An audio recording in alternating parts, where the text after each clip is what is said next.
warahmatullahi wabarakatuh.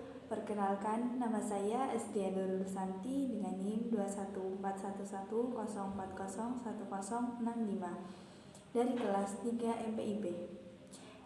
Tujuan saya membuat video kali ini adalah untuk memaparkan jawaban ulangan akhir semester mata kuliah pengembangan kurikulum dengan dosen pengampu Bapak Muhammad Nur Halim. Untuk pemaparan jawaban akan disampaikan di video selanjutnya. Ya, untuk soal yang pertama yaitu jelaskan perbedaan mendasar antara kurikulum 2013 dengan kurikulum Merdeka. Untuk perbedaan yang pertama yaitu kurikulum 2013 dirancang berdasarkan tujuan sistem pendidikan nasional dan standar nasional pendidikan.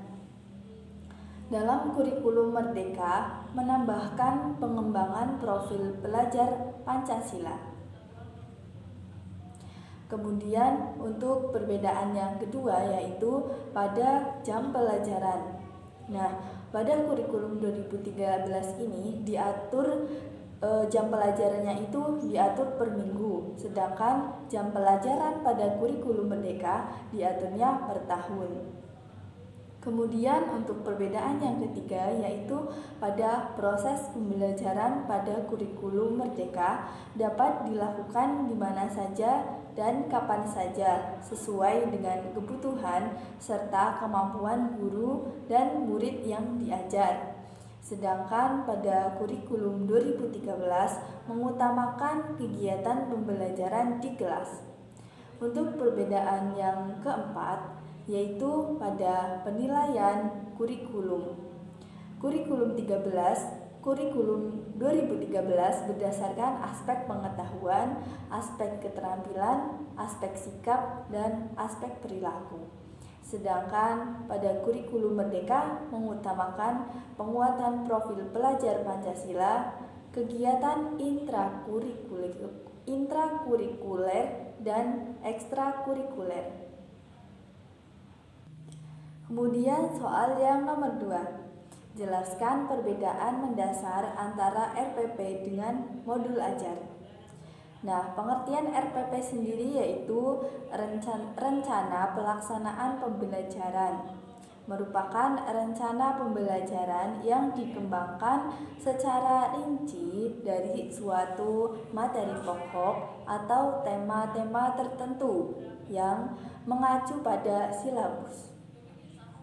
Dan pengertian modul ajar sendiri merupakan salah satu jenis perangkat ajar yang memuat rencana-rencana pelaksanaan pembelajaran untuk mencapai dan membantu mengarahkan proses pembelajaran mencapai tujuannya atau disebut capaian pembelajaran.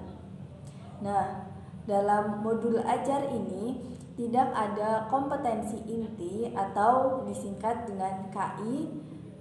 Kemudian tidak ada juga kompetensi dasar atau KD dan juga kriteria ketuntasan minimum atau yang biasanya disebut dengan KKM. Konten rencana pembelajaran yang ada di dalam modul ajar ini biasanya juga difokuskan pada beban waktu belajar. Kini lebih difokuskan pada materi esensial.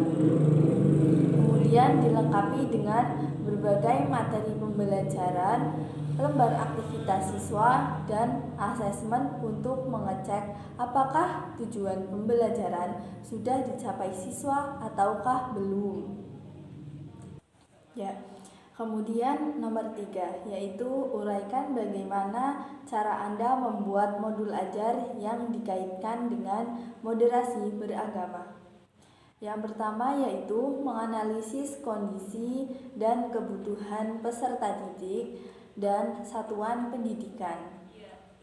Kemudian yang kedua yaitu mengidentifikasi dan menentukan dimensi profil pelajar Pancasila.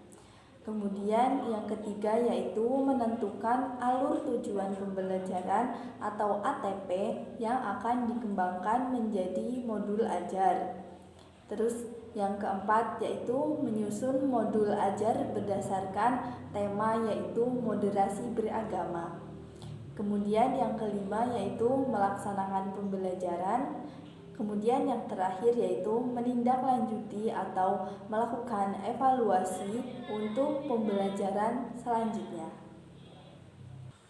Ya, kemudian soal yang nomor 4. Jelaskan satu persoalan dalam pengembangan kurikulum madrasah, kemudian jelaskan langkah solusinya untuk menyelesaikan persoalan tersebut. Ya, permasalahannya di sini yaitu kurikulum madrasah aliyah di Indonesia selalu berubah-ubah, bahkan belum jelas hasilnya sudah dirubah lagi. Belum bisa dipahami oleh kebanyakan para guru, sudah berubah lagi. Baru dilaksanakan sepenuhnya sudah ganti lagi. Inilah yang menjadikan problemnya. Sistem aturannya selalu berubah. Nah, contohnya di sini menggunakan kolom 7, kolom 8, penilaian kognitif, afektif, psikomotorik, penilaian sebagian ataupun semuanya, akibatnya membingungkan para guru-guru. Nah, solusinya yaitu yang pertama, kurikulum yang digunakan sifatnya harus fleksibel atau menyesuaikan dengan kondisi siswa dan lingkungan atau daerah yang ada. Kemudian solusi yang kedua yaitu pengurangan atau perampingan terhadap bidang studi atau materi pelajaran. Sebab 19 bidang studi per minggu adalah suatu beban yang sangat berat jika dibandingkan dengan sekolah menengah atas pada umumnya yang hanya 15 bidang studi per minggu.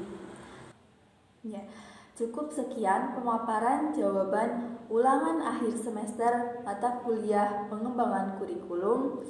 Wassalamualaikum warahmatullahi wabarakatuh.